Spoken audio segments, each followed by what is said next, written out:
आदाब नाज़रीन, खबरनामे में आपका इस्तकबाल है। मैं हूँ रेशमा आपके साथ। आइए नजर डालते हैं इस वक्त की हेडलाइंस पर।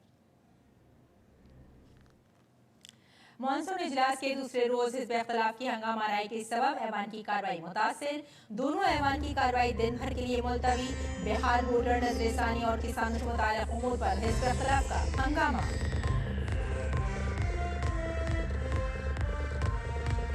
वज़ीर-ए-आज़म नरेंद्र मोदी का 23 से 26 जुलाई के दौरान बरतानिया और मालदीव का दौरा। वज़ीर-ए-आज़म मोदी बरतानिया के वज़ीर-ए-आज़म केयर स्टारमर और किंग चार्ल्स सोंग से करेंगे मुलाकात। वज़ीर-ए-आज़म मोदी मालदीव के यौम आज़ादी की 60वीं सालगिरह की तक़रीब में बतौर मेहमान ख़ुसूसी होंगे शरीक।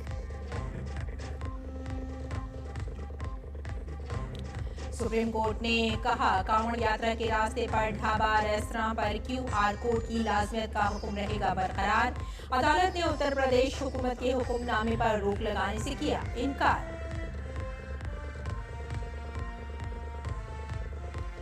फौज की ताकत में मजीद इजाफा। भारत पहुंची जदीद तरीन अपाचे हेलीकॉप्टर की पहली खेप। ऑपरेशनल सलाहियत को मिलेगी तक़वियत। दुश्मनों को पल भर में निपटाने की ताकत। और ख़वातीन क्रिकेट में भारत और इंग्लैंड के दरमियान तीसरा और आखिरी वनडे आज 1-1 की बराबरी पर सीरीज। इंग्लैंड के खिलाफ सीरीज जीतने के लिए पुरअज़्म है भारतीय टीम। और आइए अब खबरों पर डालते हैं तफसील से नजर। पार्लियामेंट के मॉनसून इजलास का आज दूसरा दिन है। पीर के बाद आज दूसरे रोज भी ऐवान में हंगामा जारी रहा। लोकसभा में हिज़्ब इख्तिलाफ के हंगामे के दरमियान जहां बिहार में वोटर लिस्ट का मसला छाया रहा, वहीं ऐवान में ऑपरेशन सिंदूर पहलगाम के सानिहे पर हिज़्ब इख्तिलाफ की हंगामा राय के बाद ऐवान की कार्रवाई पहले 2 बजे तक फिर दिन भर के लिए मुलतवी कर दी गई। हिज़्ब इख्तिलाफ की जबरदस्त हंगामा राय की वजह से राज्यसभा की कार्रवाई भी दिन भर के लिए मुलतवी कर दी गई है। 11 बजे ऐवान वाला की कार्रवाई शुरू होते ही हिज़्ब इख्तिलाफ की कार्रवाई ऐवान को पहले 12 बजे तक के लिए मुलतवी करनी पड़ी। 12 बजे जैसे ही ऐवान की कार्रवाई शुरू हुई, हिज़्ब इख्तिलाफ ने फिर हंगामा शुरू कर दिया, जिसकी वजह से ऐवान की कार्रवाई दोपहर 2 बजे तक फिर दिन भर के लिए मुलतवी करनी पड़ी।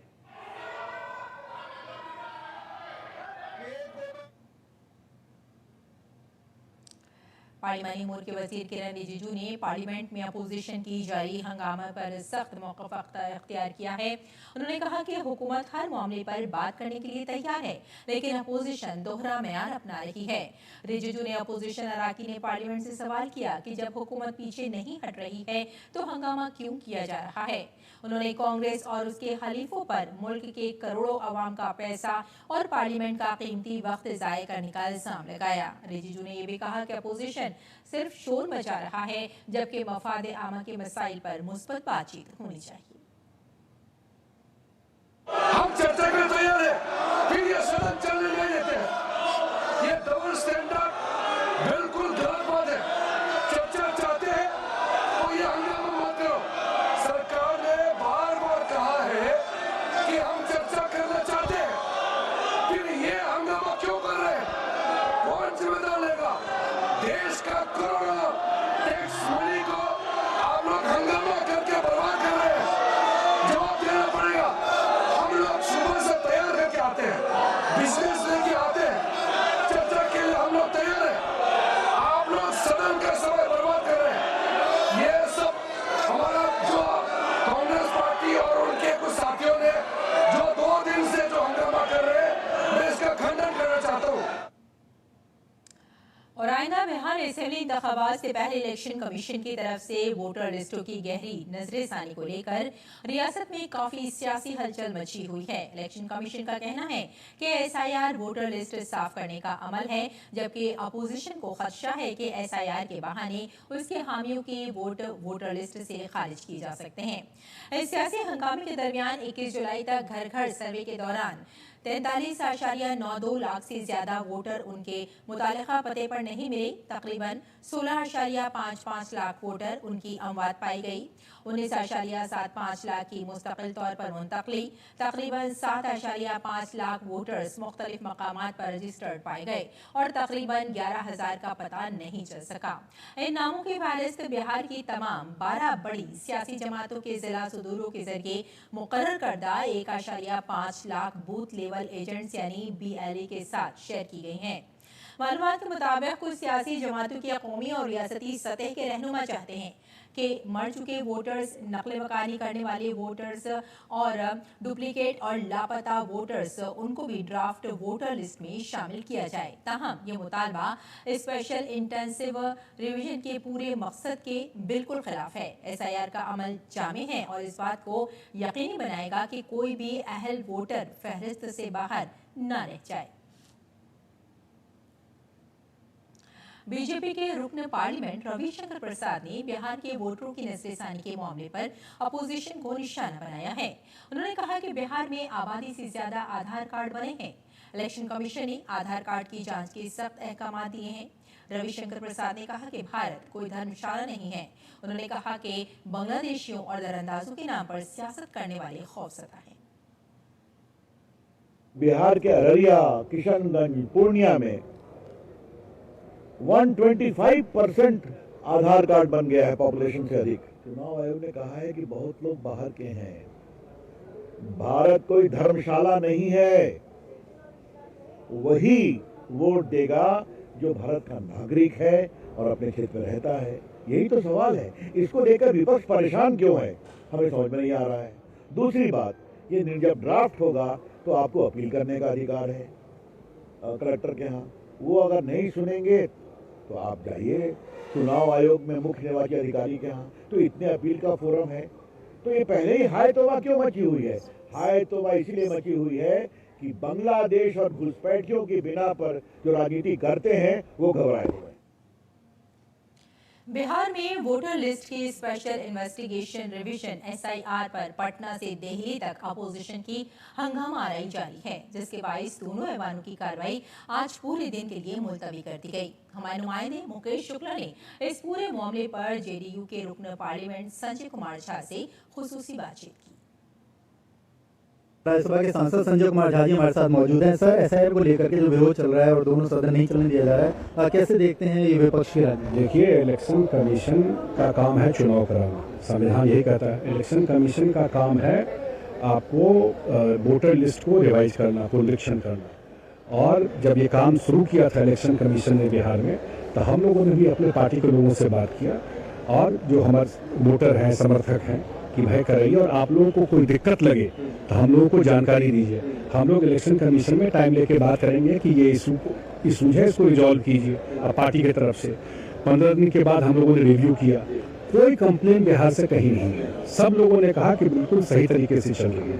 आज से 5 दिन पहले 16 तारीख को किया था हम लोगों ने रिव्यू। 90% ज़्यादा लोग अपना अप्लाई कर चुके थे, और लेकिन किसी का डेथ हो गया। कोई आपको 2 जगह पे वोटर है, कोई किसी का यहाँ इस देश का सिटीजन नहीं है, तो उसको तो रिवाइज करेक्ट करना ही पड़ेगा लिस्ट को। वो इलेक्शन कमीशन ही कर सकती है, वो सही काम कर रही है। प्रियंका जी जिस तरह से आरोप प्रत्यारोप लगा रही है बिहार को लेकर के कि बिहार में शासन ठीक नहीं चल रहा है, कैसे कहेंगे उसको? देखिए, उनका बिहार में लोकतंत्र की हत्या 2005 में जब प्रियंका जी की पार्टी की सरकार थी, तो वहाँ राष्ट्रपति शासन लगाया। उनको जाके देखना चाहिए। और राष्ट्रपति शासन ही नहीं लगाया, बिहार को 1 साल में 2 बार चुनाव हुआ बिहार में। जो 2 फरवरी में जीते, वो ओथ भी नहीं ले पाए विधायक, ओथ नहीं ले पाए थे, वो अभूतपूर्व विधायक हो गए। उन्हीं के पार्टी का देन है ये। और सुप्रीम कोर्ट लोग चले गए थे। सुप्रीम कोर्ट का जजमेंट देखना चाहिए कि क्या कहा था कि लोकतंत्र की हत्या कांग्रेस ने कैसे की थी बिहार में। जिस तरह से SIR के विरोध में पार्लियामेंट को नहीं चलने दिया जा रहा है, यहाँ पर संजय कुमार झा साहब कह रहे हैं कि विपक्ष जो है वो एक गलत राजनीति कर रहा है। अगर वोटर नहीं है तो उसकी जांच जरूर की जाएगी, और ऐसी कोई शिकायत अभी तक बिहार में नहीं देखने को मिली है। कैमरा नवीन के साथ मुकेश शुक्ला, AD न्यूज़ दिल्ली। वज़ीर-ए-आज़म नरेंद्र मोदी 23 जुलाई को बरतानिया के दौरे पर रवाना होंगे। खारजा सेक्रेटरी विक्रम मिस्री ने कहा कि इस दौरे के दौरान वज़ीर आज़म नरेंद्र मोदी बरतानिया के वज़ीर आज़म कियर स्टारमर और किंग चार्ल्स सोम से मुलाकात करेंगी। उन्होंने बताया कि 2024 के बाद वज़ीर आज़म का ये बरतानिया का चौथा दौरा होगा। इसके अलावा कियर स्टारमर से ये उनकी तीसरी मुलाकात होगी। खारजा सेक्रेटरी ने कहा कि कई बरतानवी यूनिवर्सिटियां भारत में अपने कैंपस खोलने में दिलचस्पी रखती हैं। नीज भारत और बरतानिया ने एक दूसरे के फौजी इदारों में ट्रेनर्स तैनात कर चुके हैं। The Prime Minister will be embarking on an official visit to the United Kingdom tomorrow, the 23rd of July, for discussions during the visit with the Right Honourable Sir Keir Starmer, the Prime Minister of the United Kingdom. And during the visit, he will also call on His Majesty King Charles III. There is also during the visit interaction that is planned with business leaders both from India and the United Kingdom.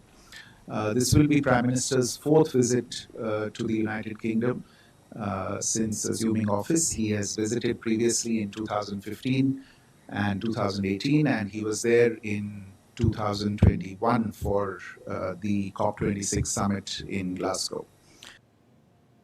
Bharat और बरतानिया के दरमियान science, इख्तरा और technology दो तरफा ताल्लुकात के अहम सुतून बनकर उभरे हैं।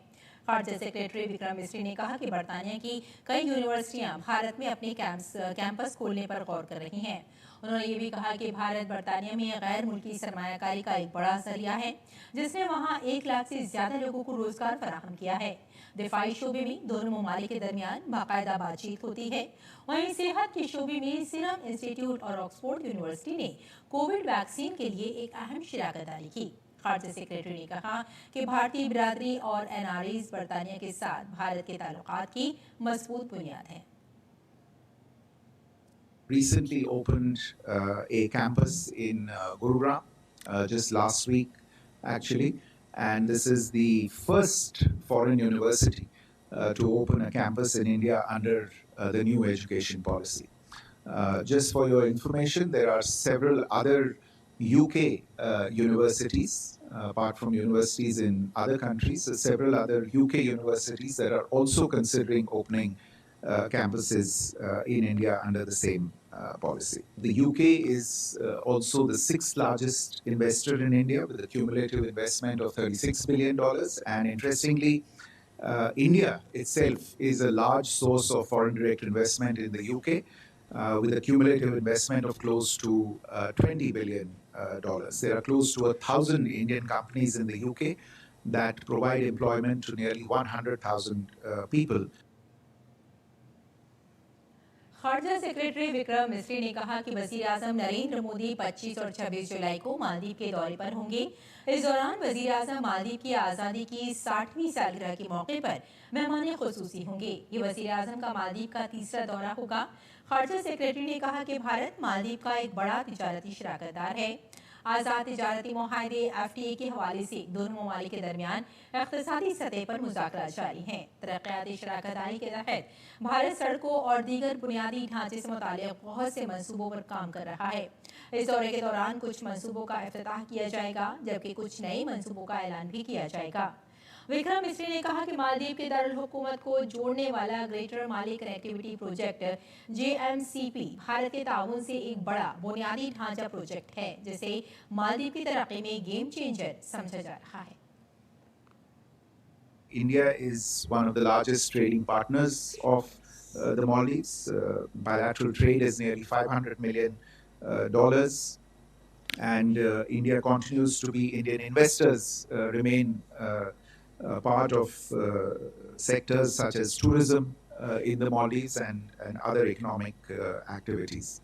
On the economic front, one recent development which I would like to share with you is that both countries are in discussions to negotiate a free trade agreement and an investment treaty as well. And new areas of cooperation, including renewable energy, fisheries, etc., are also being worked on. अगली खबर को रुख करते हैं। Supreme court ने ज़ेर इल्तिवा bill की वक्त की हद के मामले पर मरकजी और रियासती हुकूमतों को नोटिस भेजा है। चीफ जस्टिस PR गवई की सरबराही में 5 रुकनी आईनी बेंच सुप्रीम कोर्ट में अहम केस की समाअत कर रही है।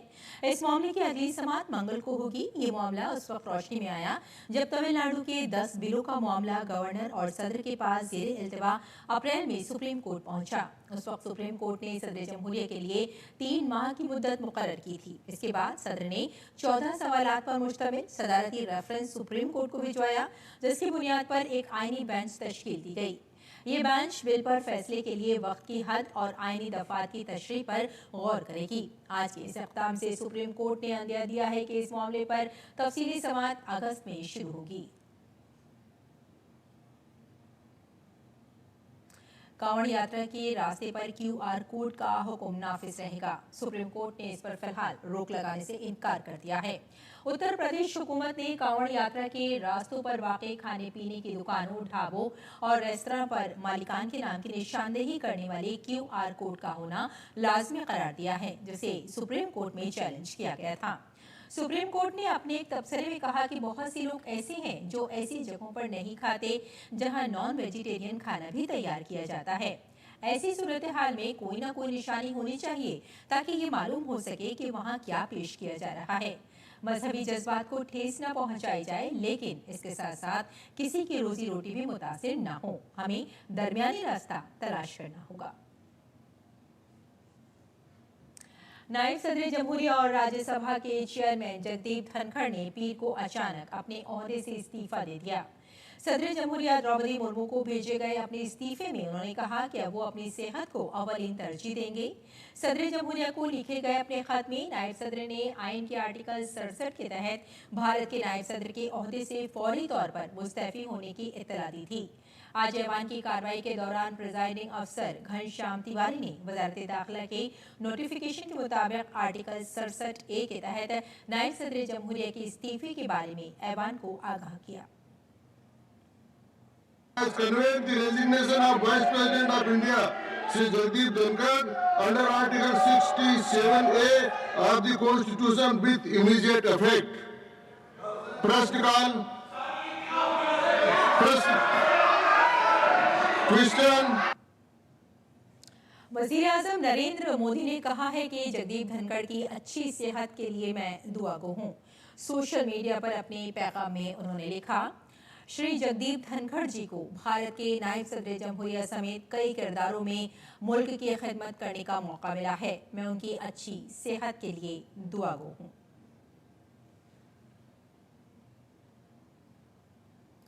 और महाराष्ट्र हुकूमत ने मुंबई सिलसिलेवार धमाका केस में तमाम 12 मुल्जिमान को बरी करने के फैसले के खिलाफ सुप्रीम कोर्ट से रुजू किया है। हुकूमत ने बॉम्बे हाई कोर्ट के फैसले को सुप्रीम कोर्ट में चैलेंज किया है। सुप्रीम कोर्ट 24 जुलाई को इस केस की समाअत करेगी। सॉलिसिटर जनरल तुषार मेहता ने CJI से जल्द समाअत का मुतालबा किया था। इससे पहले कल बॉम्बे हाई कोर्ट ने इस मामले में तमाम 12 मुल्जिमीन को बरी कर दिया था। 11 जुलाई 2006 को मुंबई लोकल ट्रेन में 11 मिनट के अंदर 7 धमाके हुए, जिनमें 189 अफराद हलाक और 827 जख्मी हुए थे। इस वाक़े ने पूरे मुल्क को हिलाकर रख दिया था। इस मामले में नवंबर 2006 में चार्जशीट दायर की गई थी। इसके बाद 2015 में ट्रायल कोर्ट ने 12 मुल्जिमीन को मुजरिम करार दिया था, जिनमें 5 को मौत और 7 को उम्र कैद की सजा सुनाई गई थी। इसके बाद मुल्जिमीन ने हाई कोर्ट में अपील दायर की थी। आज भारतीय फौज की ताकत में बड़ा इजाफा हुआ है। अमेरिका से खरीदे गए जदीद तरीन अपाचे E-64AH अटैक हेलीकॉप्टरों की पहली खेप भारत पहुंच गई है।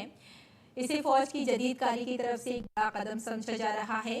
अपाची हेलीकॉप्टर की तैनाती से फौज की ऑपरेशनल सलाहियत और हमला करने की सलाहियत में नुमाया इजाफा होगा। ये हेलीकॉप्टर मैदानी जंग में दुश्मन के अहदाफ को बहुत कम वक्त में तबाह करने की सलाहियत रखते हैं। फौज ने 2020 में अमेरिका के साथ 6 अपाची हेलीकॉप्टरों की खरीदारी के लिए तकरीबन $600 मिलियन का मुआहदा किया था। उन्हें अमेरिकी एरोस्पेस कंपनी बोइंग ने तैयार किया है। अपाची E-64AH हेलीकॉप्टर जदीद तरीन रडार सिस्टम से लैस है, जो बैक वक्त 128 अहदाफ को ट्रैक करके सेकेंडों में हमला कर सकता है। यह हेलीकॉप्टर फायर मिसाइलों से लैस है जो दुश्मन की बख्तरबंद गाड़ियों को तबाह करने की सलाहियत रखता है। इसके साथ साथ इसमें रॉकेट और मशीन गनों के साथ बेहतरीन नाइट विजन और हवा से चलने वाले सेंसर्स भी हैं ताकि रात को भी ऑपरेशन किया जा सके। इन अपाची हेलीकॉप्टरों की शमूलियत से भारतीय फौज की फायर पावर को एक नया फरोग मिलेगा और मुल्क के सिक्योरिटी निज़ाम को मजीद तक़वियत मिलेगी। मुंबई के Mazagon dock ship builders limited यानी MDL में आज नेक्स्ट जनरेशन के 6 ऑफ शोर गश्ती जहाज यानी कि नेक्स्ट जनरेशन ऑफ शोर पेट्रोल वेसल्स NGOPV में पहले जहाज का की लेइंग सेरेमनी का इख्तिताम हुआ। ये जहाज इंडियन कोस्ट गार्ड के लिए बनाए जाने वाले अगली नस्ल के ऑफ शोर गश्ती जहाज़ों में से पहला जहाज है। इस जहाज का नाम यार्ड 16401 है। 20 दिसंबर 2023 को शुरू होने वाले इस मंसूबे के तहत बनने वाला ये जहाज न सिर्फ 117 मीटर लंबा होगा बल्कि इसकी रफ्तार 23 नॉटिकल मील होगी। इसकी रेंज 5000 नॉटिकल मील होगी, यानी ये जहाज खुले समुद्र में तवील अरसे तक गश्त कर सकेगा। मुकम्मल तौर पर मुकामी टेक्नोलॉजी के साथ तैयार करदा इस जहाज में AI पर मबनी maintenance system, remote control drone और जदीद मरबूत पुल और प्लेटफॉर्म मैनेजमेंट सिस्टम भी शामिल है। और एयर इंडिया ने हिफाजत को यकीनी बनाने के लिए अपने तमाम बोइंग 787 और बोइंग 737 तैयारों पर fuel control switch locking mechanism का मुआयना मुकम्मल कर लिया है। मुआयने के दौरान लॉकिंग सिस्टम में कोई मसला नहीं पाया गया। काबिल जिक्र है कि हिंदुस्तान के एविएशन रेगुलेटर DGCA ने 14 जुलाई को यह हिदायत जारी की थी। एयर इंडिया ने हुक्म से पहले ही 12 जुलाई से रज़ाकाराना मुआयना शुरू कर दिया था और DGCA की टाइमलाइन के अंदर तमाम मुआयना मुकम्मल कर लिया गया था। एक बयान में एयर इंडिया ने मुसाफिरों और अमले की हिफाजत के लिए अपनी वाबस्तगी का इयादा किया और तस्दीक की कि नताइज को DGCA के साथ शेयर किया गया है। ईडी ने मनी लॉन्ड्रिंग केस में पूछताछ के लिए अदाकार राणा दगुबत्ती, प्रकाश राज और विजय देवरकोंडा और लक्ष्मी मंचू को तलब किया है। इन्फोर्समेंट डायरेक्टोरेट ने इन फनकारों को गैर कानूनी सट्टेबाजी ऐप केस में तलब किया है। ईडी ने दगुबत्ती को 23 जुलाई को हैदराबाद में अपने दफ्तर में हाजिर होने को कहा है। वहीं प्रकाश राज को 30 जुलाई को ईडी के दफ्तर में तलब किया गया है। विजय कोंडा को 6 अगस्त और लक्ष्मी मांचू को 13 अगस्त को तलब किया गया है। एजेंसी ने इल्जाम लगाया कि इन चारों सितारों ने मुबैना तौर पर गैर कानूनी फंड जमा करने में मुलविस ऑनलाइन बैटिंग ऐप्स की हिमायत की थी। और ईरान ने न्यूक्लियाई प्लांट्स पर हमले के बावजूद अपना न्यूक्लियाई प्रोग्राम रोकने से इनकार कर दिया है। ईरान के वजीर खारजा अब्बास अरागची ने कहा कि उनका मुल्क यूरेनियम की अफजूदगी का प्रोग्राम तर्क नहीं कर सकता। अरागची ने इसे ईरान के कौमी फ़ख्र का मामला करार दिया। ईरानी वजीर खारजा ने अमरीकी और इजरायली हमलों के बाद ईरान की जौहरी तंसीबात को शदीद नुकसान पहुँचने का एतराफ़ किया। उन्होंने कहा कि अमेरिका के साथ न्यूक्लियाई मुज़ाकरात दोबारा शुरू करने का कोई मंसूबा नहीं है। इधर ईरान, रूस और चीन आज तेहरान के जौहरी प्रोग्राम पर मुज़ाकरात करेंगे। इसके अलावा ईरान, फ्रांस, बरतानिया और जर्मनी के दरमियान मुज़ाकरात का नया दौर जुमे को तुर्की के शहर इस्तांबुल में मुनक़्क़िद होगा। इस बातचीत में तेहरान के जौहरी प्रोग्राम और ईरान पर आयद पाबंदियों के खात्मे पर तवज्जो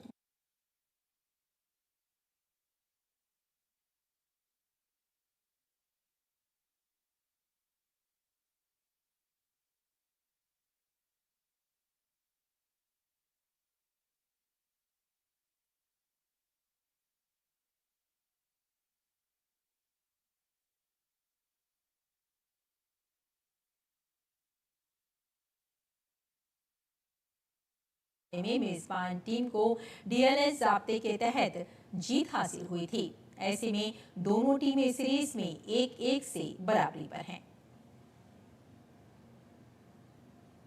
तो नाज़रीन, खबरनामे में फिलहाल इतना ही। इजाजत दी, आदाब।